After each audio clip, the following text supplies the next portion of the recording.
3.1운동 100주년인 오늘 전국 곳곳은 물론 일본에서도 100년 전처럼 만세 함성이 울려 퍼졌습니다.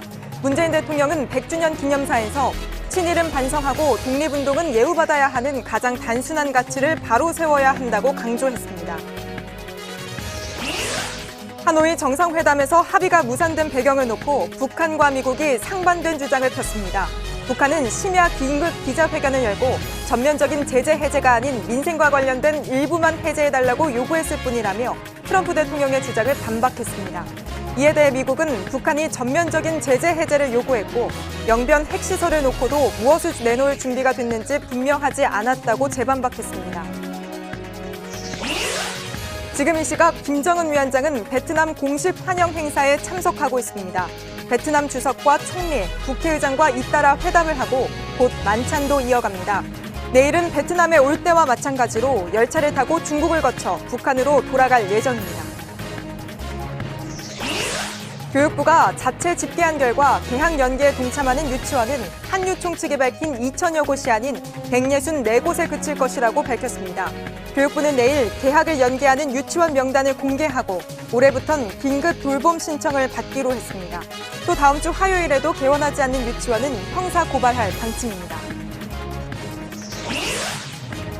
미국 하와이에서 인천으로 향하던 여객기가 난동을 부린 한국인 승객 때문에 출발한 지 4시간 만에 다시 하와이로 돌아갔습니다. 불안감 속에 회항한 다른 승객들은 예정보다 9시간 늦게 출발하는 불편도 겪어야 했습니다. JTBC 뉴스룸 지금 시작합니다.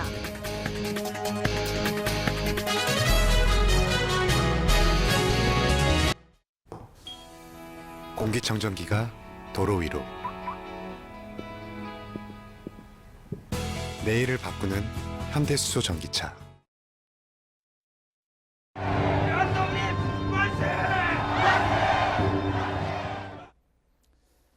100년 전 오늘 전국 각지에서 한 목소리로 이 6글자를 외쳤습니다. 어떤 누군가의 외침이 들불처럼 이어졌고 전국적인 만세 행렬을 불렀습니다. 그날의 외침을 이어가듯 3.1운동 100주년인 오늘 우리나라 곳곳에서 그리고 일본의 도쿄에서도 만세 행렬이 이어졌습니다. 오늘 첫 소식 백민경 기자입니다.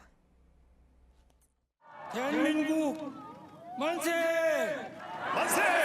대한독립! 만세! 3.1운동 100주년의 주인공은 만세 소리와 태극기였습니다. 당시 가장 널리 사용된 걸로 알려진 진관사 태극기가 행렬을 이끌었습니다. 서울 하늘 한복판에는 태극 무늬가 수놓아졌습니다. 광화문에선 애국가가 울려 퍼지고 꽃다운 나이로 숨진 유관순 열사가 100년 만에 최고 등급 훈장을 받았습니다. 훈장증 고 유관순. 한 사람의 함성이 민족 전체의 목소리로 바뀌던 순간도 재현됐습니다. 아픈 역사를 떠올리며 독립선언서를 읽어보고 최후의 한 사람까지, 최후의 일가까지 민족의 정당한 의사를 시원하게 발표하라. 일본 순사들의 총구 앞에서도 용기를 내 만세를 외칩니다. 민족의 자존과 자립을 위해 투쟁할 것이요. 대한독립 만세! 광주, 대구, 춘천 등에서도 5천여 명이 만세에 나섰습니다. 제주에선 항일운동에 앞장섰던 이들을 기리며 조천 만세 언덕에 올랐습니다. 유관순 열사가 만세를 외친 천안에선 지난밤 횃불 행렬에 이어 오늘도 만세 재현 행사가 열렸습니다. 여기저기서 만세를 외치고 흰 저고리와 까만 바지, 치마를 입고 산을 올라 태극기를 흔듭니다. 100년 전 눈물과 아픔의 함성이 오늘은 고마움과 기쁨에 가득 찬 함성으로 바뀌어 온 나라에 울려 퍼졌습니다. JTBC 백민경입니다. 100년 만에 울려 퍼진 만세 소리와 함께 오늘 정오에는 전국 곳곳에서 종이 울렸습니다. 교회와 성당, 사찰에서 다 같이 타종 행사를 진행하며 뜨거웠던 3.1운동의 그날을 떠올렸습니다. 권근영 기자입니다.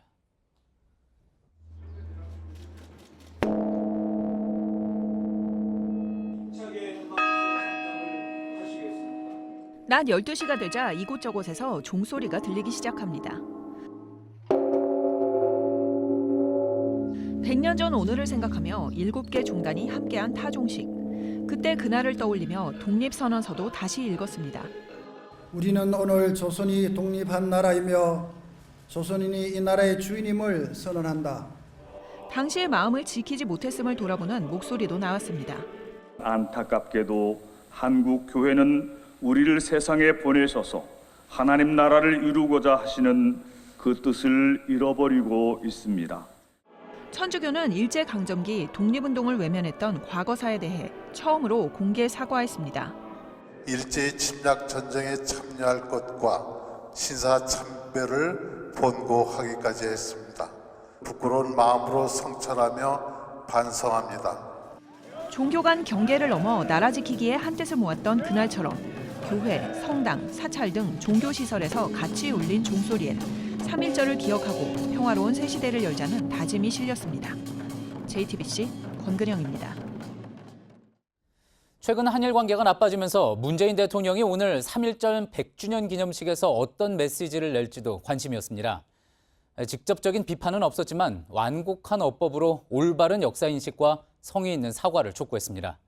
또 친일 잔재 청사는 국가의 의무라고도 말했습니다. 심수미 기자입니다. 문재인 대통령은 일본 관련 이야기를 하기에 앞서 관계를 악화시키려고 하는 것은 아니라는 말로 시작했습니다. 이웃 나라와의 외교에서 갈등 요인을 만들자는 것이 아닙니다. 한반도 평화에 있어 일본의 역할을 강조하기도 했습니다. 하지만 진정성 있는 사과가 필요하다는 점은 분명히 했습니다. 힘을 모아 피해자들의 고통을 실질적으로 치유할 때 한국과 일본은 마음이 통하는 진정한 친구가 될 것입니다. 역사를 거울 삼아라는 표현으로 올바른 역사인식을 우회적으로 촉구했습니다. 문 대통령은 친일 잔재의 청사는 너무나 오래 미뤄둔 숙제라고 표현하며 의지를 표명했습니다. 잘못된 과거를 성찰할 때 우리는 함께 미래를 향해 갈 수 있습니다. 민족 정기 확립은 국가의 책임이자 의무입니다. 없애야 할 대표적인 일제강점기의 잔재로는 색깔론을 꼽았습니다. 일제가 독립군을 사상범으로 몰아 탄압하며 생긴 빨갱이라는 단어가 지금까지 정치적으로 활용되고 있다며 한 말입니다. 서로에 대한 혐오와 정오를 버릴 때 우리 내면의 광복은 완성될 것입니다. 노가미 고타로 일본 관방 부장관은 오늘 오후 이와 관련 문 대통령이 한일 협력의 중요성을 언급했다고 인식하고 있다고 평가했습니다. JTBC 심수희입니다. 3.1운동 100주년 관련 소식은 잠시 후 더 자세히 전해드리고요. 지금부터는 북미 회담 소식 이어가겠습니다. 하노이 정상회담의 합의가 무산된 걸 놓고 북한과 미국이 상반된 주장을 펴고 있습니다. 북한 이용호 외무상은 전면적인 제재 해제가 아니라 민생과 관련된 일부 제재만 풀어달라고 요구한 거다.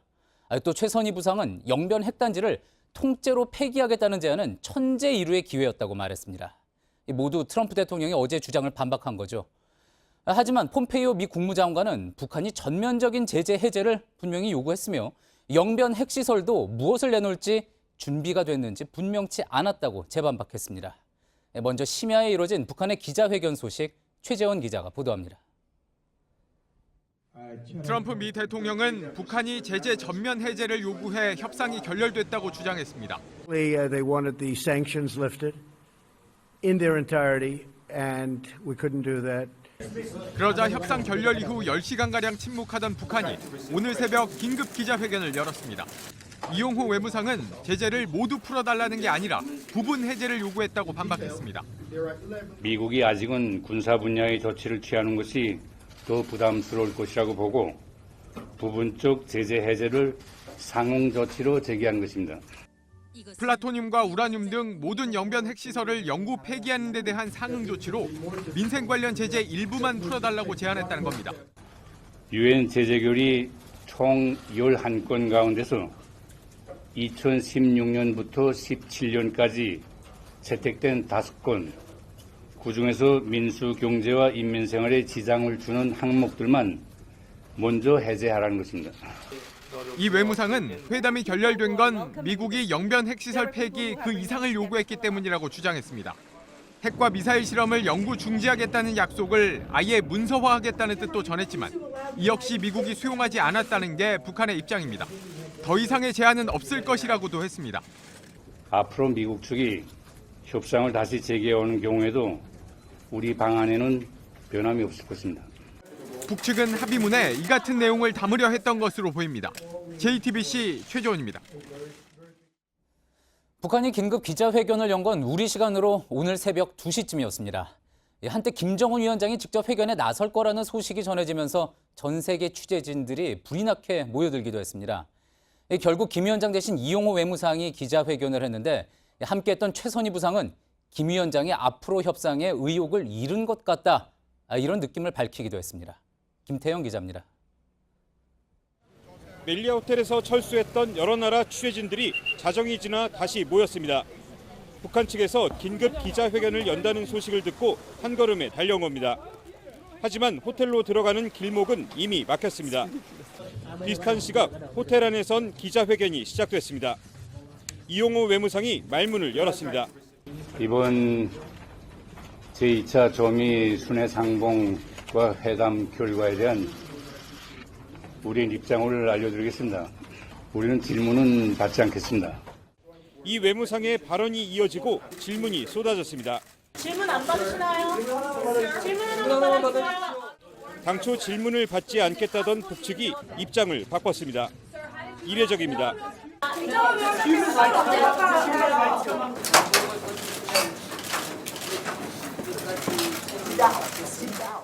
유창한 영어로 답변을 피하기도 했습니다. I think I'm going to restrain the questions with regard to the current summit. 김정은 위원장의 심경을 간접적으로 전하며 미국 측을 은근히 압박하기도 했습니다. 이러한 미국 측이 그 반응을 보면서 우리 국무위원장님께서 이 앞으로의 이런 점이 고려에 대해서 좀 의욕을 잃지 않으시지 않았는가 이런 느낌을 제가 받았습니다. 비핵화와 상응 조치를 두고 북미 간 엇갈린 주장이 나오는 가운데 김정은 위원장은 내일 오전 이곳 하노이를 떠나 동당역에서 열차를 타고 이번 일정을 마칩니다. 하노이에서 JTBC 김태영입니다. 이런 이용호 외무상의 기자회견 내용에 대해 폼페이오 미 국무장관이 반나절 만에 또 즉각 재반박을 하고 나섰습니다. 북한이 전면적인 제재 해제를 요구하면서도 무엇을 내놓겠다는 준비는 하지 않았다고 했습니다. 이지은 기자가 보도합니다. 베트남을 떠나 필리핀을 방문 중인 폼페이오 장관은 북한이 기본적으로 전면적인 제재 해제를 요구했다고 말했습니다. 북한이 제재 해제의 상응 조치로 무엇을 얼만큼 내놓으려고 했는지도 분명하지 않았다고 했습니다. There were still not complete clarity with respect to the full scope of what it is they were prepared to offer. 로이터 통신은 미국 국무부 고위 관리를 인용해 북한은 대량 살상 무기를 직접 타깃으로 한 제재를 제외한 나머지 모든 제재를 해제해달라고 했다고 보도했습니다. 대신 비핵화 실행 조치로 영변 핵시설 일부의 폐쇄를 제한했다고 했습니다. 이 역시 이용호 외무상의 영변 핵시설 전체에 대한 완전한 영구적 폐기 발언과 대치되는 내용입니다.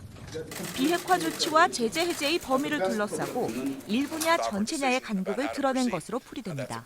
With time, it'll be bridged, I think, at a certain point, but there is a gap. 폼페이오 장관은 추후 실무 협상 계획에 대해 날짜를 정하진 않았지만 시간이 좀 걸릴 것이라고 했습니다. JTBC 이지은입니다.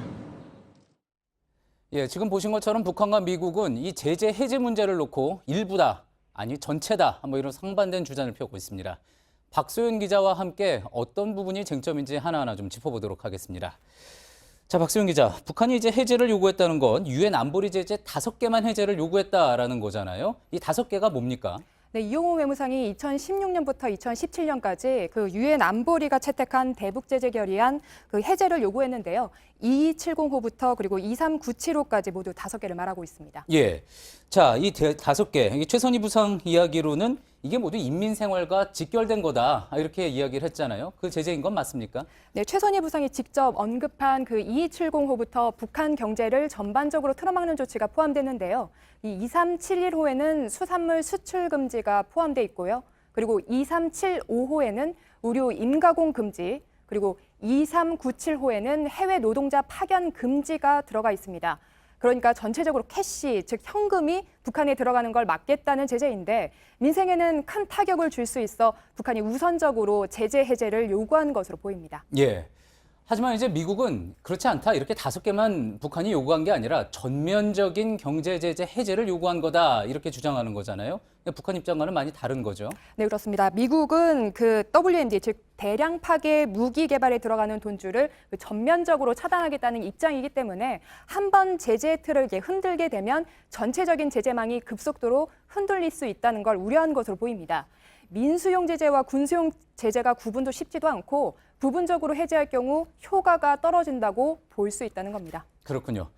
그리고 이제 또 영변 핵시설의 가치를 놓고도 북한과 미국의 입장이 상당히 다른 것 같습니다.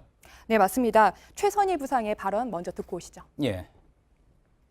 미국 측이 이번에 받아들이지 않은 것은 천재 인류의 그러한 기회를 놓친 것이라고 저는 생각합니다.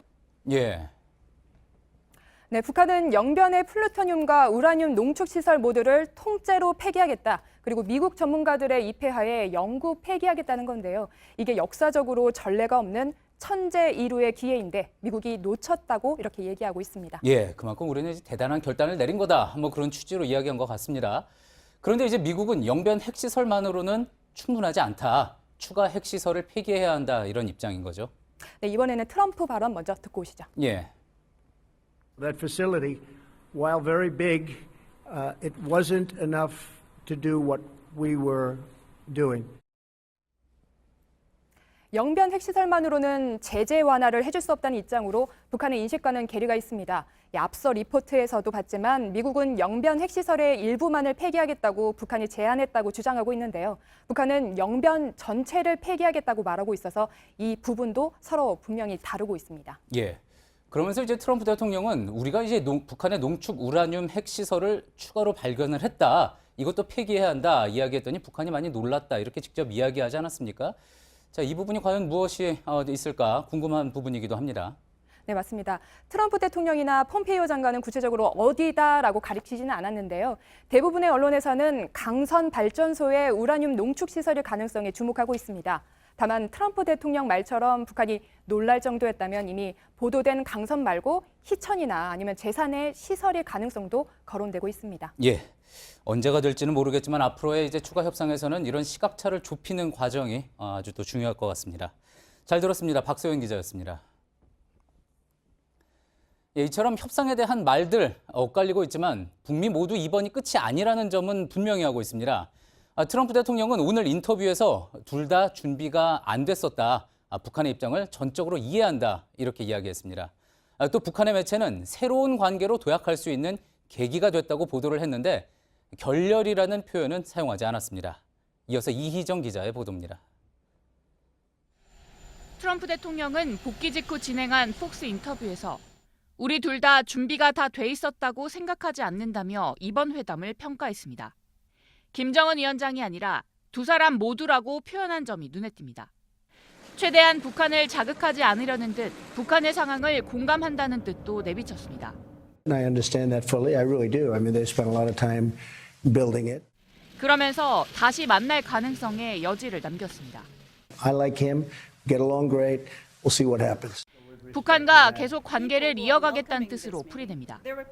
북한도 중앙 매체를 통해 대화를 지속하겠다는 메시지를 냈습니다. 신뢰를 더욱 두터이 하고 두 나라 관계를 새로운 단계로 도약시킬 수 있는 중요한 계기로 되었다고 토론이 된 문제 해결을 위한 생산적인 대화들을 계속 이어나가기로 하시었습니다. 북한 노동신문도 이틀 연속 회담 소식을 전하며 김 위원장이 활짝 웃는 사진을 추가로 공개했습니다. 특히 회담이 결렬됐다는 소식은 아예 빠졌습니다. 북미 양측이 회담 결렬에 대한 진실 공방과는 별개로 앞으로도 협상이 이어질 수 있다는 여지를 남겼다는 분석입니다. JTBC 이희정입니다. 예, 미국과의 협상 어떤 결과를 내놓지는 못했지만 김정은 위원장은 하노이에 남아서 베트남 공식 방문 일정을 소화하고 있습니다. 이곳 베트남 정부 환영 만찬에 참석할 걸로 보이는데요. 만찬이 열릴 하노이 국제 컨벤션 센터를 연결해 보겠습니다. 자, 박현주 기자, 이제 조금 있으면 만찬이 시작되는 거죠? 예, 그렇습니다. 지금 제 뒤로 김 위원장을 태운 차량의 행렬이 들어오고 있습니다.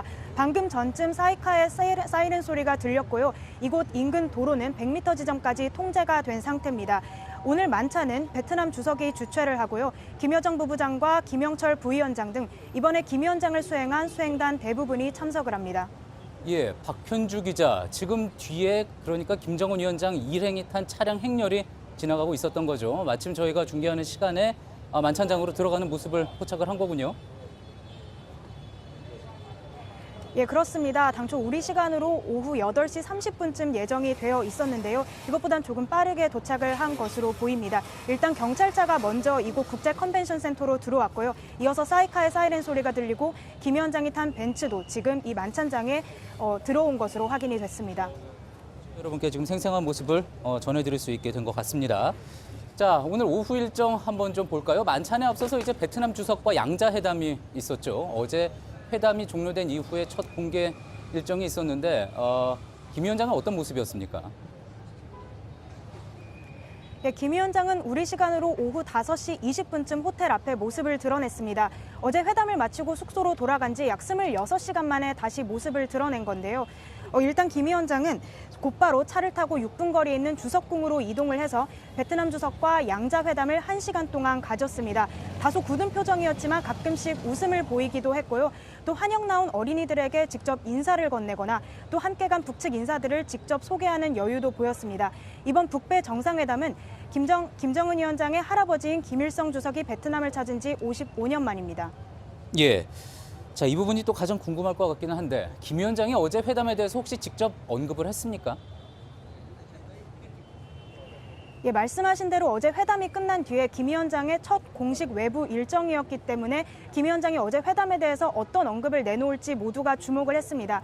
하지만 어제 회담에 대해서는 어제 회담을 주최한 베트남 정부에게 감사 인사를 표하는 정도에 그쳤습니다. 아무래도 이 회담이 결렬된 배경에 대해서 이용호 외무상이 긴급 기자회견을 통해서 상당 부분 밝힌 만큼 김 위원장 본인은 말을 아끼는 모양새였는데요. 관련 발언을 직접 들어보겠습니다. 이번에 저희 중회회담 기간에 베트남 정부들이 우리 활동을 위해서, 우리 편의를 위해서 진심성의로 모든 것을 다해서 보장해 주는 데도 정말 감사하게 생각합니다. 예, 그렇군요. 어찌 보면은 박현주 기자 이야기한 것처럼 이용호 외무상과 최선희 부상을 통해서 본인이 하고 싶었던 메시지는 많이 전달을 했던 것 같습니다. 자, 이제 만찬을 맞으면 오늘이 마지막 밤 아니지 않습니까? 추가로 일정이 있습니까? 아니면 곧장 숙소로 돌아가게 됩니까? 예, 곧바로 숙소로 돌아갈 것으로 보이지만 추가 일정이 생길 가능성도 배제할 수가 없어서요. 저희 취재진이 이곳 만찬장인 국제 컨벤션 센터와 또 숙소인 멜리아 호텔 입구를 나눠서 지키고 있습니다. 당초 지난해 싱가포르 정상회담 때처럼 갑작스럽게 밤중에 시내 주요 관광 명소를 돌아보는 것 아니냐는 관측도 나왔는데요. 이번에는 협상이 결렬된 만큼 아무래도 그 가능성도 낮아 보입니다. 예. 여러 경제 현장을 시찰할 거라는 예측도 있었는데 어찌 될지는 내일까지 지켜봐야지 되겠군요. 그리고 이제 내일 평양으로 돌아가게 됩니다. 열차를 이용하게 되겠죠. 그리고 또 이제 올 때는 곧장 왔는데 돌아갈 때는 중국, 베이징 같은 곳을 들릴 가능성이 있다는 이야기도 있지 않았습니까? 예, 말씀하신 대로 이곳 하노이에 온 것과 같은 경로를 밟을 것으로 보입니다. 하노이 도심에서 북중 접경 지역인 동당역까지는 승용차를 이용하고 곧바로 특별 열차로 갈아타는 건데요. 하지만 평양으로 곧바로 돌아갈지 아니면 베이징에 들러서 시진핑 주석과 회담을 할지 혹은 광저우 등 경제 시찰지를 찾을지는 아직까지 미지수입니다. 만약 시진핑 주석과 만나고 돌아간다면 이번 북미 회담의 결과를 공유하고 또 향후 협상 대비책을 함께 마련할 것으로 보입니다. 예, 하노이 현지에서 박현주 기자였습니다. 자, 이번엔 청와대 연결해 보겠습니다. 하노이 정상회담의 결과가 기대했던 것과 좀 달라지면서 우리 정부의 고민도 커졌습니다. 김정은 위원장 답방과 한미 정상회담 등 전반적인 전략을 다시 검토해야 하기 때문입니다. 청와대에 이서준 기자 나가 있습니다. 자, 이 기자, 문재인 대통령이 다시 어떤 중재를 하겠다, 중재자가 되겠다 이런 의지를 밝혔죠. 네, 3.1절 경축사를 통해 북미가 반드시 합의하도록 역할을 하겠다고 했습니다. 경축사를 직접 들어보시겠습니다. 이제 우리의 역할이 더욱 중요해졌습니다. 우리 정부는 미국, 북한과 긴밀히 소통하고 협력하여 양국 간 대화의 완전한 타결을 반드시 성사시켜 낼 것입니다. 예. 자, 트럼프 대통령과는 어제 통화를 했고 이제 그러니까 북한 측과도 소통을 하겠다는 거죠? 네, 트럼프 대통령도 김정은 위원장과 대화를 해보고 그 내용을 알려달라 이렇게 문 대통령에게 부탁을 했습니다. 일단 김 위원장이 베트남 일정을 끝내고 북한에 돌아갈 때까지는 기다리면서 서두르진 않겠다는 분위기입니다. 청와대 관계자는 시간적 여유가 필요할 수 있다 이렇게 말했습니다. 예, 그렇다면 이제 북한과의 소통 방식이 궁금해지는데 앞으로 북한과 어떤 방식으로 연락을 주고받겠습니까? 아직 정해진 건 없습니다. 지난해 5월 2차 남북 정상회담처럼 비공개로 두 정상이 만날 수도 있고 또 서훈 국정원장 등 특사를 보낼 수도 있습니다. 남북 한라인은 도청 우려 때문에 북한이 활용하지 않고 있고 개성 공동연락사무소도 내밀한 소통 창구로는 활용되진 않고 있습니다. 예. 자, 회담 결과가 이렇게 나오면서 김 위원장의 서울 답방 어떻게 될지가 또 궁금한 부분이긴 했는데 청와대에서는 어떻게 전망을 하고 있습니까? 예, 청와대도 현재로서는 서울 답방을 논의하기는 어렵다고 판단하고 있습니다. 김 위원장 답방 때 남북 경협을 논의할 계획이었는데 이 북미 협의가 결렬되면서 이 논의가 불가능해졌기 때문이죠. 김 위원장 답방은 한동안 어려울 것 같은 분위기입니다. 예. 자, 한미 정상도 직접 만나야 될 것 같습니다. 한미 정상회담은 언제쯤 될 걸로 예상이 됩니까? 문 대통령은 어제 트럼프 대통령과의 전화 통화에서 가까운 시일 내에 만나자라고 했습니다. 3월 말 4월 초 김 위원장 답방을 한 뒤 5월 초 한미 정상회담을 하는 게 그동안 청와대가 계획했던 시간표였는데요. 5월 초보다는 한미 정상회담 날짜가 좀 더 빨라질 가능성이 높아졌습니다. 예, 청와대에서 이서준 기자였습니다. 한미는 매년 해오던 시뮬레이션 연합훈련 키 리졸브의 명칭을 올해 19-1 연습으로 바꿔 오는 4일 시작할 걸로 알려졌습니다. 어제 북미 정상회담 합의가 무산됐지만 이와 관계없이 기존 계획대로 일정을 2주에서 1주로 줄이고 방어 위주의 훈련을 하고 이름을 바꿔 진행하는 등 축소 기조를 그대로 유지합니다. 3.1운동의 항일 정신을 이어받아 독립운동가들은 낯선 땅 중국에 임시정부를 세워 대륙을 누비며 독립의 열망을 펼쳤습니다. 중국 곳곳엔 그 흔적들이 아직도 많이 남아있는데요. 그중에서도 중국의 수도 베이징엔 옷이 다 젖는 한이 있어도 일제에 머리 숙이지 않겠다던 단재 신채호 선생, 그리고 미국 의회 시찰단을 찾아가 독립의 염원을 전한 도산 안창호 선생의 흔적이 새겨져 있습니다. 잊혀진 우리 독립의 루트를 신경진 특파원이 직접 다녀왔습니다. 다시 천고의 뒤에 백마 타고 오는 초인이 있어 이 광야에서 목놓아 부르게 하리라.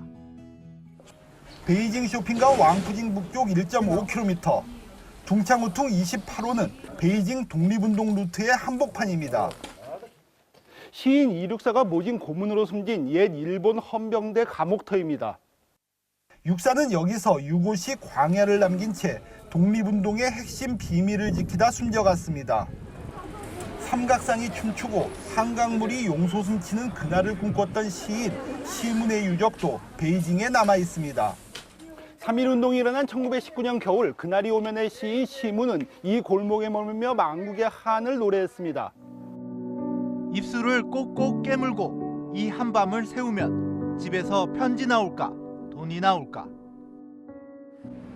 시문의 시 고류의 삼경이 노래한 나라 잃은 독립지사의 심경입니다.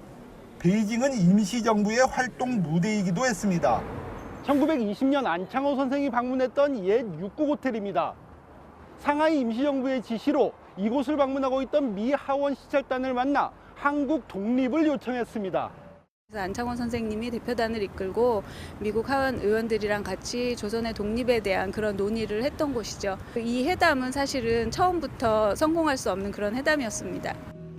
교민과 전문가 등이 손수 제작한 베이징 독립운동 루트 지도에는 단지의 신채호 유적 31곳을 비롯해 253명의 흔적 95곳이 담겼습니다. 베이징에서 JTBC 신경진입니다. 3.1운동을 되돌아보는 오늘 독도를 다시 보자는 움직임도 함께 있습니다. 일본에게 가장 먼저 빼앗긴 우리 땅 독도. 일본은 식민 지배가 끝난 뒤에도 노골적으로 분쟁 지역으로 몰아가고 있죠. 그렇지만 일본이 만든 옛 지도들은 진실을 말하고 있습니다. 강나현 기자입니다.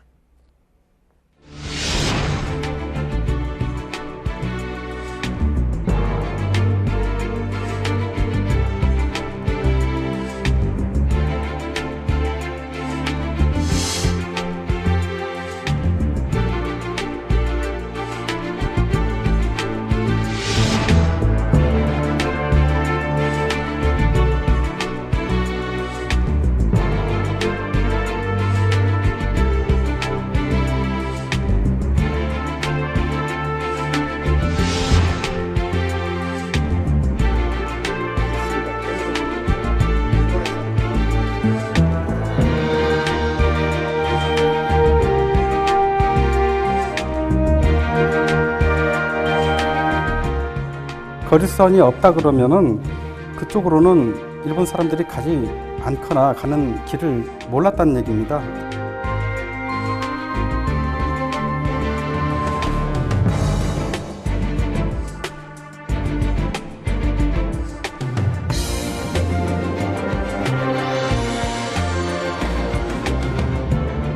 왜 우리 땅 또한 역사들이 흘러와서 오늘날 우리에게 주어졌는가를 정확히 배우려는 노력이 우리 스스로가 있어야 돼요.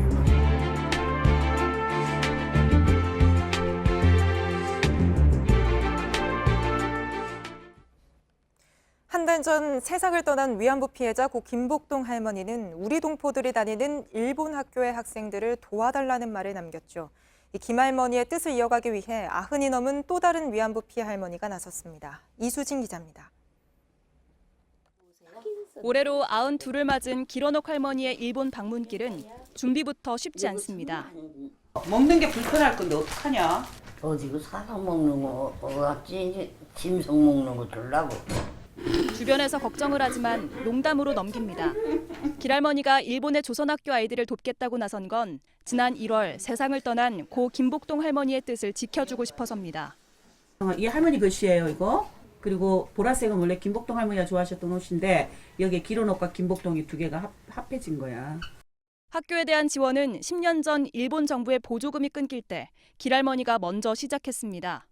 한동안 몸이 좋지 않아 빈자리를 고 김복동 할머니가 대신해 왔습니다. 그러다 이번에 다시 길할머니가 나선 겁니다. 할머니가 찾아간 오사카 조선학교에선 학생들이 공연으로 반겼습니다. 김복동 할머니 대신 이제 제가 열심히 할 테니까 힘내주세요. 사진 어쨌든 노래 한 마디 할까요?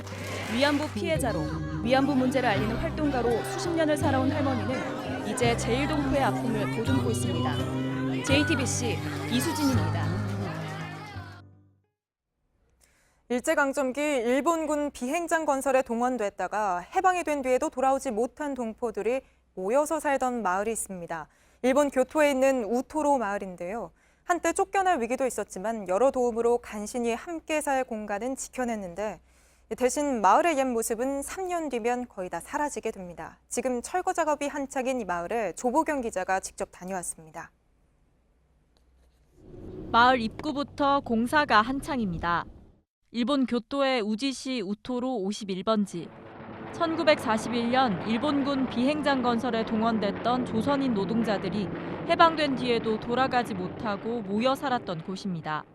해가 먹을 게 있나? 저 들에 가서 나물 해가 먹는 거 그런 거를 뚫어가고 먹고 그래 살았습니다. 살던 집은 비만 오면 잠겼고 원래 높이가 여기였고요. 네, 이런 언덕을 캐고 깎아서 1980년대까지 수도시설조차 없었습니다. 1987년 마을 부지가 팔리면서 주민들은 강제로 퇴거될 위기에 내몰렸습니다. 이후 한국과 일본의 시민단체와 한국 정부가 나서 부지의 3분의 1을 사들여 살던 곳을 지킬 수 있었습니다. 그러나 나머지 땅은 비워줘야 하기 때문에 마을 흔적들도 하나둘 철거되고 있습니다. 비행장 건설에 동원됐던 조선인들의 합숙소 한바입니다. 주민들이 살고 있는 집 역시 터를 지키고 있는데요. 2022년이 되면 모두 사라지게 됩니다. 하지만 마을을 잊지 않으려는 노력은 계속되고 있습니다. 1시간 반 거리에 있는 오사카 조선고등학교 학생들은 해마다 이곳에서 역사 실습 수업을 받습니다. 제1조선인으로서 반드시 절대로 잊어버리지 말아야 할 일이라고 생각하는데 자기의 루츠라고 할까. 한국인들의 발길도 이어지고 있습니다. 빚진 마음이 분명히 있었고요. 그만큼 내가 그렇게 각자의 자리에서 살아가셨던 분들이 잊고 살았구나. 일본인에게도 몰랐던 역사를 알려주는 곳입니다. 学校とかで習わなかったこと生きた人々の歴史をウトロで初めて知ってそれは私にとってと 사라져가는 역사를 보존하기 위해 오는 2021년엔 기념관이 지어질 예정입니다. 우토로는 제1동포들의 고향. 과거와 미래가 함께 존재하는 곳이라고. 우토로는 잊지 말아야 할 길입니다. JTBC 조보경입니다. 그런가 하면 오늘 울산에선 강제징용 피해자들을 기리는 동상이 세워졌습니다. 전국에서 6번째인데요. 지난해 설치했다가 바로 철거됐던 부산 일본 영사관 앞에서도 오늘 노동자상을 다시 세우려 했지만 경찰과 대치 끝에 끝내 무산됐습니다. 배승주 기자입니다. 곡괭이를 두 손으로 움켜쥔 청년. 몸은 깡마른 노인의 모습입니다. 비좁은 틈에 몸을 구겨넣고 땅을 파내려 갑니다. 오늘 울산 대공원 동문에 건립된 강제징용 노동자상입니다. 여전히 책임을 회피하는 일본에 대한 피해자의 분노와 당시 열악한 노동 환경을 표현했습니다. 2016년 일본 단바광산을 시작으로 국내에선 2년 전 서울 영산역과 인천, 제주, 창원, 부산에 이어 6번째입니다. 다시는 그런 전선을 밟지 않도록 기억하고 부산 일본 영사관 앞 소녀상 옆에서도 민주노총과 시민단체 회원들이 나서 노동자상 재설치를 시도했습니다. 지난해 5월 1일 노동절 때 이미 자리를 잡은 소녀상 옆에 설치했지만 부산 동구청에 의해 철거된 노동자상입니다. 하지만 소녀상 쪽으로 가려는 행진 대열이 경찰에 막혀 결국 100여 미터 떨어진 공원에 임시 설치했습니다. 이 과정에서 집회 참가자와 경찰이 1시간 정도 대치하기도 했습니다. 이 길을 열어야 노동자상이 소녀상 곁으로 갈 수 있습니다. 한편 NHK와 아사히 신문 등 일본 언론에서도 현장에 나와 높은 관심을 보였습니다. JTBC 배승주입니다. 교육부가 자체 집계한 결과 다음 주 월요일 개학 연기에 동참하는 사립유치원은 164곳에 그칠 거라고 밝혔습니다. 2,200곳 정도 된다는 한유총 공원과는 큰 차이가 나는데요. 교육부가 내일 이 명단을 공개할 예정입니다. 하지만 학부모들은 실제로 문을 열지 안 열지 몰라서 불안해하고 있습니다. 조소희 기자입니다. 저희 회원사 가운데 60% 정도 참여했는 거로. 그러나 교육부는 오늘 개학 연기에 동참하는 유치원은 164곳에 불과하다고 발표했습니다.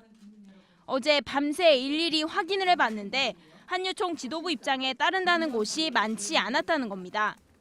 반면 한유총은 교육부 집계를 믿을 수 없다는 입장입니다. 경기만 해도 24개 지역 중에서 21개 지역이 참석하고 사실은 당일 대보면 알겠죠. 문을 닫는다는 유치원 수가 10배 이상 차이가 나자 교육부는 내일 전국 개학 연기 유치원 명단을 공개하기로 했습니다.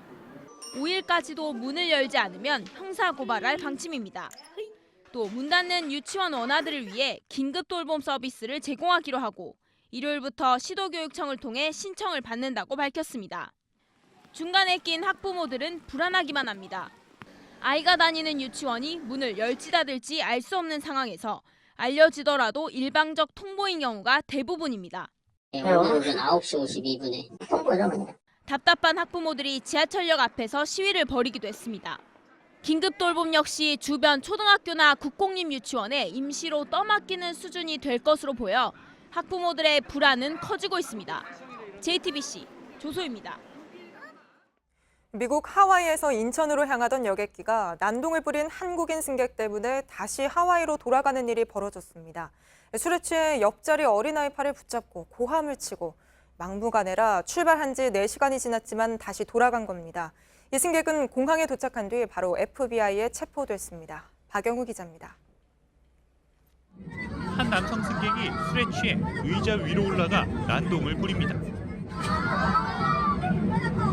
승무원이 경고하지만 이 남성은 멈추지 않고 고함을 칩니다. 옆자리에 있는 아이의 팔을 잡자 다른 승객들이 말립니다. 어제 오후 하와이 호놀룰루 공항에서 인천으로 향하던 하와이안 항공 비행기 안에서 벌어진 일입니다. 난동이 계속되자 기장은 결국 출발한 지 4시간 만에 회항을 결정했습니다. 이 남성은 하와이 공항에 도착한 뒤 미국 수사당국에 체포됐습니다. 현지 언론은 이 남성이 미국 입국을 거부당해 한국으로 돌아가는 길이었다고 전했습니다. 다른 승객들은 원래보다 9시간 뒤에 출발해 오늘 새벽에야 한국에 도착했습니다. 어젯밤 태국 방콕을 출발해 인천으로 향하려던 대한항공 여객기에선 엔진 이상이 발견됐습니다. 대한항공은 수리에 시간이 걸릴 것으로 보고 승객들을 모두 내리게 한 뒤 대체기를 투입했습니다. 비행기에 타고 있던 승객 380여 명은 원래보다 16시간 늦어진 현지 시간 오후 3시 30분에야 한국으로 출발했습니다. JTBC 박영호입니다. 러시아 화물선이 부산 광안대교를 들이받은 소식 어제 전해드렸는데요. 이 사고를 낸 선박은 도선사도 없이 출항했고 해경도 교신의 허점을 드러내며 관제에 실패한 것으로 드러났습니다. 광안대교에 대한 구조진단이 한창인데 교통대란도 시작됐습니다. 구석찬 기자입니다.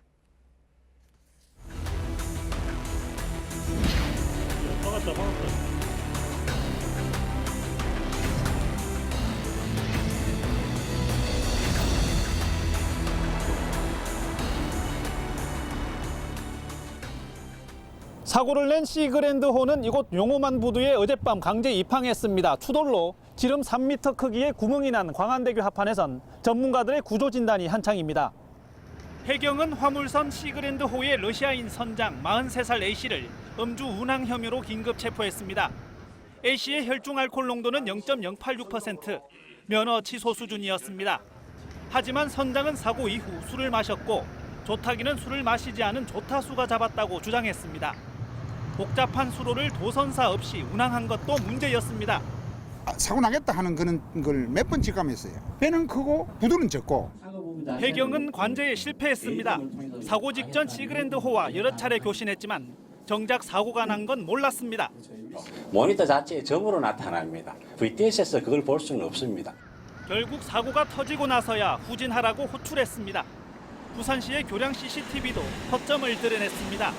교통과 기상만 점검할 뿐 외부 충격물에 대한 대응 체계는 없었습니다. 접근하고 있는 위험 물체나 이런 부분에 대한 경고 방송 시스템이나 이러한 부분들은 저희가 현재 갖추고 있지 않습니다. 부산시는 광안대교 하판에 대한 구조 진단에 들어갔습니다. 일부 구간의 통행이 차단됐고 진단 결과에 따라 통제가 길어질 수도 있습니다. 하루 통행량이 12만 대나 돼 이미 동부상권 곳곳에선 정체 현상을 빚고 있습니다. JTBC 구석찬입니다. 서울 송파구 의회에서 의사진행과 관련해 여야 의원들이 실랑이를 벌이다 급기야 한 의원이 동료 의원에게 의사봉을 휘두르는 일이 벌어졌습니다.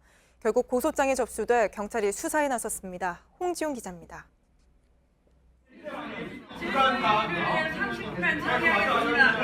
단상에서 여야 구의원들이 실랑이를 벌이고 있습니다. 마스크를 쓴 구의원이 다른 의원이 갖고 있는 문서를 낚아채려 합니다. 상대방의 손에 가로막힙니다. 그러자 의사봉을 꺼내들더니 상대방에게 휘두릅니다. 보다 못한 동료 의원이 말립니다.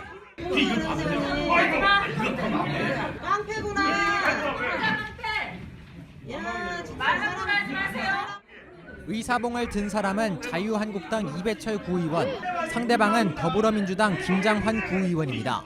이날 다툼은 상임위원 한 명의 소속을 바꾸는 안건이 통과되지 못하게 한국당 측이 의장석을 점거하면서 시작됐습니다. 사건 이후 김 의원은 이 의원을 경찰에 고소했습니다. 이 의원은 취재진에게 때리는 신용만 했을 뿐 때리지 않았다고 주장했습니다. 또 김 의원이 먼저 고성을 질러서 한국당 의원들을 격분시켰다고 했습니다. 경찰은 조만간 이 의원을 소환해 조사할 예정입니다. JTBC 홍지용입니다. 하노이 회담 이후 우리 외교의 역할이 더 부각되는 상황에서 이른바 4강 대사의 인사가 임박한 걸로 알려졌습니다. 주중 대사로는 장하성 전 청와대 정책실장이, 또 주일 대사에는 남관표 전 국가안보실 2차장이 유력하게 검토되고 있습니다. 박유미 기자입니다. 지난해 11월 퇴임한 장하성 전 청와대 정책실장이 주중대사로 유력하게 검토되고 있는 것으로 알려졌습니다. 주중대사는 지난 1월 노영민 대통령 비서실장의 취임 이후 공석인 상태였습니다. 대통령 핵심 참모 출신인 장 전 실장을 주중대사로 검토하는 건 비핵화 협상 진전을 위해 중국과의 협력을 강화하고 갈수록 비중이 높아지는 한중 간 교역 문제도 고려한 것으로 풀이됩니다. 장 전 실장은 최근 고려대에서 열린 정년 퇴임식에서 현실 정치에 정치인으로서 참여하는 건 과거에도 관심이 없고 지금도 없다며 이 사회를 보다 낫게 만들겠다는 제 개인적인 열정은 지속될 것이라고 말했습니다. 남관표 전 청와대 국가안보실 2차장은 이수훈 주일 대사 후임이 유력한 것으로 전해졌습니다. 외교관 출신인 남 전 차장은 주 일본 대사관에서 1등 서기관으로 근무했고 헝가리와 스웨덴에서 대사를 지냈습니다. 김의겸 청와대 대변인은 어제 교체된 이상철 전 안보실 1차장과 남 전 차장에 대해 문재인 정부 하에서 계속 크게 쓰일 것이라고 말했습니다. 정부는 또 경제협력개발기구 OECD 대표부 대사에 고영권 전 기획재정부 1차관을 임명했다고 밝혔습니다. JTBC 박유미입니다. 예, 미국에서는 트럼프 대통령에 대한 폭로가 이어지고 있습니다. 개인 변호사였던 코언과 또 금고지기로 불리는 인물이 조만간 또 청문회에 설 걸로 보입니다. 트럼프 대통령의 사위 쿠슈너와 관련한 의혹도 터져나왔습니다. 어환희 기자입니다. 베트남을 떠나 워싱턴에 도착한 트럼프 대통령이 몇 차례 손만 흔들고는 백악관으로 향합니다. 미국 CNN은 각종 의혹들이 북미 회담을 마친 트럼프 대통령을 기다리고 있다고 전했습니다. 당장 뉴욕타임스는 트럼프 대통령이 사위인 제러드 쿠슈너에게 기미 정보 취급 권한을 주도록 참모들에게 지시했다고 보도했습니다. 지난 1월 말 트럼프 대통령은 자신은 여기에 전혀 관여하지 않았다고 부인했지만 존 켈리 당시 백악관 비서실장이 해당 명령을 받았다는 내부 메모를 작성했다는 겁니다. 민주당이 장악한 하원은 트럼프 대통령의 전 개인 변호사 코언을 오는 6일쯤 다시 부르기로 했습니다. 하원 감독위원회에 이어 이번엔 정보위원회가 비공개 증언을 들을 예정입니다. 트럼프 대통령의 금고지기 격인 트럼프 재단 최고 재무책임자 앨런 왈셀버그를 청문회에 세울 계획도 갖고 있습니다. 재단 자금의 불법 운용 여부를 따지겠다는 압박입니다. The bottom signature, I believe, is Alan Weisselberg's. Mr. Weisselberg, for sure, about the entire discussions and negotiations prior to the election. 뮬러 특검 보고서 발표를 앞두고 전방위 폭로와 공세가 이어지고 있습니다. JTBC 어환입니다. 지난달 서울에서 집을 사고 판 건수가 같은 달 기준으로 해당 통계를 작성한 이래 가장 적었습니다. 반면 전월세 거래는 늘었는데요. 집값이 더 내릴 수 있다는 생각에 서둘러 집을 사기보단 전세나 월세를 구하는 사람들이 늘었기 때문입니다. 이현 기자입니다. 서울 마포구의 한 대단지 아파트입니다. 집값과 전세값이 같이 떨어졌지만 집을 사려는 사람은 별로 없고 전세 급매물만 주로 거래되고 있습니다.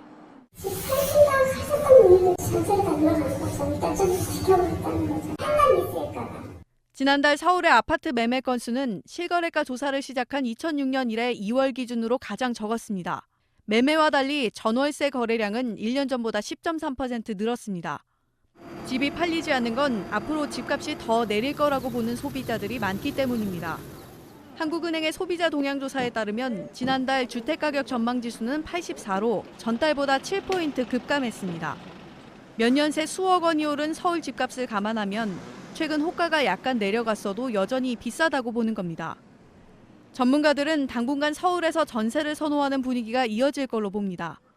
만 가구 가까운 송파구의 헬리오시티를 비롯해 새 아파트가 잇따라 들어서면서 가격을 낮춘 전세 매물이 늘고 있어서입니다. JTBC 이현입니다. 인터넷에서 100억 원짜리 수표 사진을 인쇄해서 자동차 수리비로 낸 60대가 붙잡혔습니다. 특별한 장비 없이 집에서 쓰던 프린터로 인쇄한 건데 얼핏 봐선 구분이 어려운 데다 수표를 반쯤 가려내서 정비소 주인이 깜빡 속아 넘어갔습니다. 문상혁 기자입니다. 경찰에 체포된 남성이 자신의 집에서 범행 과정을 재현합니다. 먼저 인터넷 포털 사이트에 자기 앞 수표를 검색합니다. 곧이어 프린터에서 100억 원이 적힌 가짜 수표가 출력됩니다. 컴퓨터 그래 치면은요 그렇게 나와요. 그렇게 나와가지고 그냥 잘랐는 거래요. 주 씨는 이렇게 인쇄한 가짜 수표를 자신의 수입차 수리비로 내고 달아난 혐의로 붙잡혔습니다. 주 씨는 100억 원짜리 가짜 수표를 A4 종이에 인쇄했습니다. 이렇게 진짜 수표처럼 보이도록 절반을 가린 뒤 정비소 주인을 속였는데요. 수리비 800만 원을 내기 전 시운전을 해보겠다며 그대로 달아났습니다. 파일의 일부를 통장으로 가려서 앞부분만 보이게 해서 저한테 보여줬어요. 그래서 저는 그게 진짜 수표인 줄 알았죠. 경찰은 주 씨를 사기 등 혐의로 구속해 검찰로 넘겼습니다. 또 포털 사이트에는 비슷한 사진을 삭제해달라고 요청했습니다. 모방 범죄가 일어나지 않도록 수표 확인에도 주의를 기울여달라고 당부했습니다. JTBC 문상혁입니다. 어젯밤 경남 밀양시의 한 단독주택에서 불이 나 90대 노모와 60대 아들이 숨졌습니다. 아들은 원래 무사히 대피했었지만 거동이 불편한 어머니를 구하러 집에 다시 들어갔다가 함께 빠져나오지 못한 것으로 전해졌습니다. 경찰은 주방에서 불이 시작된 걸로 보고 조사하고 있습니다. 술을 마시고 운전을 하다 차량이 강에 빠지자 그대로 달아난 40대 운전자가 경찰에 적발됐습니다. 경찰은 어제 부산 맥도강에 에쿠스 승용차가 빠져 있다는 신고를 받고 탐문 수사한 끝에 근처에 사는 이 운전자를 붙잡았습니다.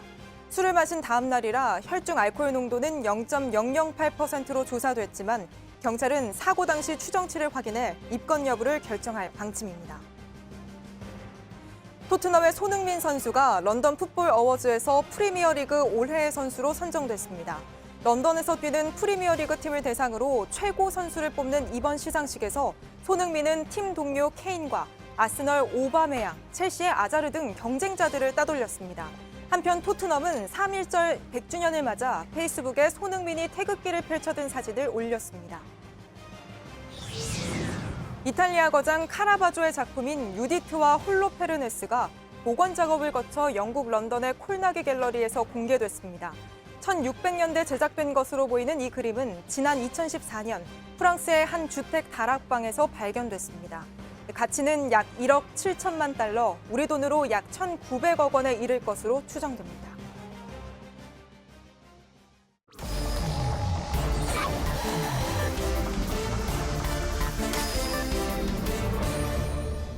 예, 지난주에 말씀드렸던 대로 안지연 기자가 이제 출산 휴가에 들어가면서 오늘부터는 주말 비하인드 뉴스를 이성대 기자와 함께 진행을 하도록 하겠습니다. 자, 이성대 기자, 첫 번째 키워드 볼까요? 네, 바로 보겠습니다. 첫 번째 키워드입니다. 자, 끝날 때까지 끝난 게 아니다. 예, 프로야구에 나오는 유명한 명언인데 사진 내용은 어제 북한이 했었던 하노이에서 했었던 기자회견 모습이군요. 그렇습니다. 어제 트럼프 대통령이 북미 정상회담 결렬 이후에 기자회견을 한 이후에 제일 관심은 북측의 반응 여부였습니다. 그랬죠. 하지만 북한은 그동안 공식 기자회견이나 인터뷰를 한 적이 없었기 때문에 언론들도 큰 기대를 하지 않았다가 한밤중에 갑자기 기자회견을 하겠다고 부른 겁니다. 그래서 예. 부랴부랴 호텔로 달려갔는데 자, 당시에 얼마나 다급했던 상황인지 사진 하나를 보겠습니다. 예. 상당히 정장을 잘 차려입은 이 외신 기자. 수소문을 해봤지만 어디 기자인지는 파악은 못했습니다. 예. 어쨌든 이 외신 기자가 상당히 진지하고 정장을 잘 차려입었는데 뭔가를 이제 또 받아 적고 있는 그렇습니다. 열심히 투자를 하고 있는데 밑에를 아하. 보시면 반바지를 입고 맞습니다. 바지를 예. 입을 시간조차 없었기 때문에 예. 이렇게 온 걸로 보입니다. 밤에 갑자기 불렀기 때문에 뭐 이런 일이 벌어졌고 또 일부 기자들은 참석하지 못해서 또 밖에서 대기하기도 했다고 이야기를 들었는데요. 자, 그런데 정말 이례적인 거는 이제 북한이 현지에서 이렇게 기자회견을 했다는 점인 것 같습니다. 게다가 질의응답도 간단하게 받기도 했고요. 자, 근데 또 궁금한 것은 왜 한밤중에 굳이 이렇게 했을까, 기자들을 불러서 회견을 했을까 하는 부분이기도 합니다. 근데 크게 두 가지 분석을 좀 해볼 수 있을 것 같은데요. 우선 어제 트럼프 대통령이 기자회견을 하면서 자, 북한이 완전한 제재 해제를 원했다거나 비공개 시설을 알고 있다고 얘기하니까 상당히 놀랐다 이런 식의 발언들을 해왔는데 예. 자, 북한 입장에서는 가만히 있다 보면은 이게 불리할 수 있다 이런 판단을 내렸고 자, 우리도 대응을 하자. 자, 이런 결정을 하고 또 그 입장을 정리하는 데 좀 시간이 걸렸다라는 분석이 있고요. 예. 자, 또 하나는 지금 하노이하고 워싱턴 DC하고의 시차가 12시간입니다. 예. 하노이의 자정은 워싱턴 DC의 점심시간입니다. 그래서 미국 입장에서 더 늦기 전에 자, 미국 측에 기사화되는 게 좋겠다라는 어떤 타이밍을 본 거 아니냐 이런 분석도 있습니다. 예, 그렇게 볼 수도 있겠군요. 자, 그런데 앞서 저희가 이제 보도해 드리기도 했지만 이번 기자회견에서 특히 또 눈에 띄는 거는 최선희 부상이었죠. 국무위원장 동지가 앞으로 북미 거래에 대해서 의욕을 잃지 않을까 하는 그런 느낌을 받았다. 이렇게 어떤 본인의 예측, 예상 같은 이야기를 했습니다. 자, 이런 언사는 이례적이고 전에도 본 적이 없었던 것 같습니다. 그렇습니다. 상당히 이례적인데요. 김 위원장의 어떤 기분 상태나 심리 상태를 아랫사람이 대신 공개하는 거 상당히 이례적이라는 분석이 있습니다. 예. 자, 북한 체제의 특성을 감안하면 최선희 부상의 어떤 개인 판단이 아니라 이 김 위원장의 허락을 받고 나온 발언이다라고 분석할 수밖에 없다는 얘기고요. 그러니까 회담 결렬에 대한 김정은 위원장의 어떤 평가, 판단 이런 것들을 대신 전한 거 아니냐라는 의도가 나오고 있습니다. 자, 이런 의도를 보여주는 발언 또 하나 있는데 직접 들어보시죠. 예. 우리 국무위원장 동지께서 미국에서 하는 이 미국식 대사법에 대해서 좀 이해하기 힘들어 하시지 않는가. 이해가 잘 가지 않아서 하는 그러한 그 느낌을 받았습니다. 예, 김 위원장이 이해하기 힘들어했던 것 같다. 어떻게 보면 더 한술 더 뜬 예상인 것 같은데 오늘 이와 비슷한 맥락의 이야기를 최선희 부상이 또 했다고 하죠? 그렇습니다. 오늘 오후에 베트남 하노이 시간 오늘 오후에 또 일부 한국 기자들과 만나서 이런 얘기를 했다고 합니다. 자, 김정은 위원장의 생각이 좀 계속 달라지는 느낌이다. 다른 길을 찾을 수 있다라는 식으로 또 언급을 했는데 일종의 어떤 대미 압박 전략으로도 해석이 될 수 있을 분석입니다. 예, 그러면서도 이성대 기자가 조금 전에 이야기한 것처럼 이미 김정은 위원장과 양해가 돼 있는 어떤 의사 표현이라고 또 해석을 해볼 수가 있겠군요. 다음 키워드 볼까요? 자, 두 번째 키워드 바로 가겠습니다. 자, 이것은 태극기가 아니다. 예, 태극기가 맞는 것 같은데 아닌 이유는 예, 알겠습니다. 태극기가 거꾸로 돼 있군요. 뭐 바로 맞추시네요. 태극기가 좀 거꾸로 돼 있습니다. 예. 자, 이거 어떤 내용입니까? 제가 한번 태극기 준비해보면서 혹시 앵커께서는 태극기 하면 바로 떠오르는 이미지 있습니까? 뭐 오늘 3.1운동 100주년이기도 하니까요. 당연히 3.1운동 가장 먼저 떠오르기도 하고요. 예, 저는 애국심이 많이 떠오르는데 개인적으로 예. 한 설문조사 결과 자, 태극기를 하면 뭐가 가장 떠오르냐라는 이 설문조사 했는데 이런 결과들이 나왔습니다. 쭉 보시면은 역시 저처럼 애국심 제일 많이 나왔고요. 자, 뭐 평화, 감동 이런 게 나왔는데 예. 눈에 띄는 게 있습니다. 탄핵, 보수, 노인 뭐 이런 식의 5%씩 나왔는데 이걸 예. 합치면 애국심 다음으로 가장 높은 순위가 나오는데 이른바 태극기 부대의 영향이 아니냐 뭐 이런 분석들도 나오고 있습니다. 예, 그러니까 이제 박근혜 전 대통령 탄핵 시절부터 이른바 이제 태극기 부대가 점점 미디어에 노출이 되기도 하고 또 광화문 광장에서 집회를 많이 하기도 하고 하면서 이슈가 되지 않았습니까? 게다가 또 최근에는 자유한국당 전당대회 때 또 태극기 부대의 모습이 많이 노출이 됐는데 그런 영향이 아무래도 있는 모양이군요. 그래서 일반인들이 좀 그런 식의 이미지를 갖게 되는 게 아니냐라는 건데 실제로 또 이런 댓글들도 많이 있었습니다. 오늘 3.1절 같은 경우였었는데 자, 오늘 3.1절인데 태극기 트라우마가 장난이 아니다 뭐 이런 얘기가 있었고 또 자, 오늘 본 태극기가 3.1절 태극기인지 태극기 부대의 태극기인지 상당히 고민스럽다. 뭐 이런 식의 얘기들. 태극기 부대의 태극기인지 모르겠다. 예. 뭐 이런 식의 반응들이 좀 많이 있었는데 자, 그동안 태극기라는 국가의 상징물을 특정 세력이 전유물로 하였다. 뭐 이렇게 해왔다는 문제의식이 계속적으로 지속이 돼 왔었습니다. 자, 그렇다면 그 특정 세력들 정작 태극기는 제대로 달았느냐? 보시는 것처럼 또 거꾸로 달았던 이런 예. 거꾸로 달았던 과거의 전례들도 있기 때문에 상당히 비판들이 좀 있고 있습니다. 지금. 예. 자, 그러다 보니까 이제 태극기 부대라는 표현 대신 좀 다른 표현들 뭐 친박 세력, 탄핵 반대 세력 혹은 뭐 이제 극우 세력 뭐 이런 표현을 쓰자는 제안도 일각에서 나오고 있지 않습니까? 그렇습니다. 태극기 부대라는 표현을 쓰지 말자 뭐 이런 얘기가 나오고 있는데 참고로 좀 보시면 이른바 태극기 부대 집회 사진을 보시면 뭐 이스라엘 국기, 성조기, 태극기가들이 많이 나옵니다. 그래서 예. 뭐 이성태 부대 뭐 이런 식으로 좀 이름을 지을 수도 있다. 뭐 태극기 부대가 아니고 자 마지막 한 걸 태극기 얘기가 나왔으니까 일반 국민들 태극기 그리는 거 참 어렵다고 생각하는데 뭐 인터넷 보면 이런 게 나와 있습니다. 자 S자를 그려가지고 눕히면 사괴가 나오고요. 예. 상당히 그 빨강색이 위인지 파란색이 위인지 헷갈리는 경우가 있는데 뭐 이빨 아파라고 외우시면 된다. 예. 빨강색이 위, 파란색이 아래다라고 하면 태극기를 상당히 잘 그릴 수 있다. 이런 얘기들이 많이 있습니다. 예, 알겠습니다. 이 정도에서 마치도록 하겠습니다. 3.1절 맞았으니까 시청자분들도 집에서 한 번씩 그려보면 좋을 것 같군요. 자, 비하인드 뉴스 이성대 기자였습니다. 3.1절이었던 오늘 전국은 미세먼지로 뒤덮였는데요. 주말까지도 미세먼지는 물러가지 않을 거란 예보입니다. 배양진 기자입니다. 100년 전 오늘처럼 손에는 태극기를 들었지만 입과 코는 마스크로 가렸습니다. 광화문 광장에 내걸린 대형 태극기도 뿌연 먼지에 덮였습니다. 3.1절 100주년이자 연휴 첫날이었던 오늘 전국 대부분 지역의 미세먼지 농도는 매우 나쁨 수준을 훌쩍 넘었습니다. 충청 지역이 특히 심해 오전 한때 초미세먼지 농도가 세제곱미터당 200 마이크로그램을 넘어 올 들어 최악이었습니다. 미세먼지 청정 지역이었던 제주도 역시 초미세먼지 농도가 세제곱미터당 150 마이크로그램으로 매우 나쁨 기준의 2배였습니다. 수도권과 충청 지역 등 전국 8개 시도엔 미세먼지 비상조감 조치가 내려졌습니다. 하지만 국내 발생 먼지와 중국에서 넘어온 먼지가 정체된 대기에 갇혀 빠져나가지 못하는 상황을 해소하기엔 역부족이었습니다. 답답한 대기질 상황은 주말 내내 계속될 전망입니다. 국립환경과학원은 내일도 영남 일부를 제외한 전국에서 미세먼지 농도가 나쁨 수준을 보일 거라고 내다봤습니다. 이에 따라 내일도 서쪽 지역을 중심으로 7개 시도에 비상저감 조치가 시행됩니다. 낮 기온도 오늘과 비슷한 16도까지 올라 포근하겠습니다. 밤부턴 제주도와 전남 해안 지방에 많게는 40mm의 비가 내릴 전망입니다. JTBC 배양진입니다. 예, 오늘 휴일인 관계로 소셜 라이브는 하루 쉬겠습니다. 저희가 준비한 소식은 여기까지입니다. 시청해주신 여러분 고맙습니다.